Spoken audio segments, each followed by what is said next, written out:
Good morning and welcome to the Talk of the Town. I'm Sonali Wanigapathuke. My guest this morning is Dr. Gehan Gunatilleke, attorney at law, also Commissioner of the Human Rights Commission of Sri Lanka. Good morning and welcome, Dr. Gehan. Good morning. Gehan, the government is on a roll when it comes to legal reform. There are a plethora of new laws being proposed by the government. But before moving to new laws, shouldn't we address gaps in existing laws? Yeah, so I think when you ask the question, what are the gaps in existing laws, it obviously depends on the subject matter and the theme that you're referring to. And there are some gaps in the law, or there are areas of the law that needs urgent reform. For example, our penal code, which was enacted in the 1800s, contains provisions and offences that came at various points in our history that are actually quite problematic and needs urgent reform. Section 365 and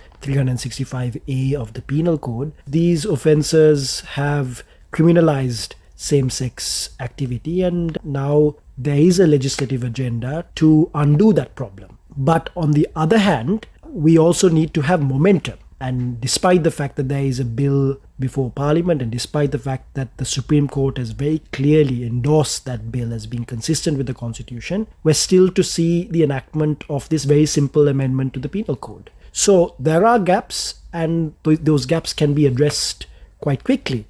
But very quickly, I'd like to mention the fact that apart from the gaps in the text of the law, there's also the problem in terms of a gap in enforcement.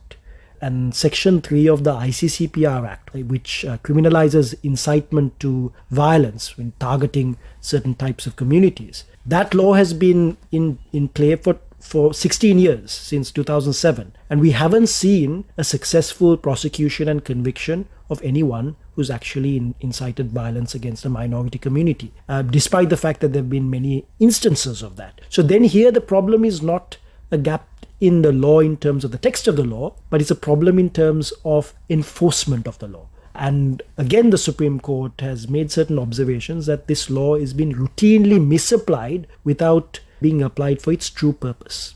In terms of the government's role in prioritizing legislation that advances human rights, let's talk about a series of proposed laws to advance rights of women, the Gender Equality Bill, National Women's Commission Bill, Women's Empowerment Bill. Recently, the Human Rights Commission of Sri Lanka also made observations with respect to that. Why are there delays in enacting such laws that advance and uplift human rights? So I think when it comes to these three laws, I'm not sure there has been a significant delay of any kind. I think the legislative agenda in this particular case is actually to be welcome and encouraged, because it's a good one. If I were to point to delays, I would go back to the decriminalization of same-sex relations and the reform of Section 365 and 365A of the Penal Code. There's no real reason as to why this hasn't been advanced in terms of the legislative agenda. And I think there needs to be a little bit of momentum now infused into that. As far as the three bills that you referred to, the Human Rights Commission had the opportunity to review these bills. And largely speaking, these are bills that need to be embraced and welcomed because they advance an agenda that, as you said so, will uplift human rights, will advance, will protect and promote human rights, particularly of women and gender minorities.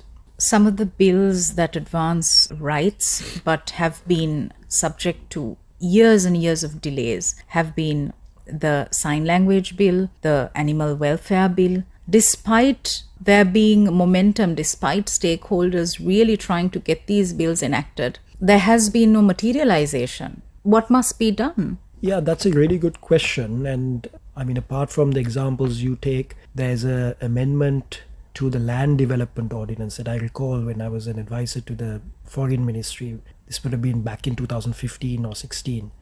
It's a very simple amendment because the Land Development Ordinance, as it stands, prioritizes men over women when it comes to succession to certain types of land grants. Right? So it's a very easy, straightforward amendment, but for some bizarre reason has been stuck for years. There shouldn't be any real resistance to that. That kind of amendment. So it often is down to the fact that there is no champion that pushes this agenda. So when it came to, for example, the Penal Code Amendment, we had a champion and we got this far because of a champion. Now the question is whether the government can take this proposal and make it its own, so it gives extra momentum to the process. And I think that's what the Human Rights Commission also has recommended. But I think there are so many little wins that are available, and these bills, if they're adopted, they would advance human rights. All right. Thank you very much, Dr. Gehan Gunatilleke, attorney Thank at you. law. Yeah. Thank you, and it's back to the studio.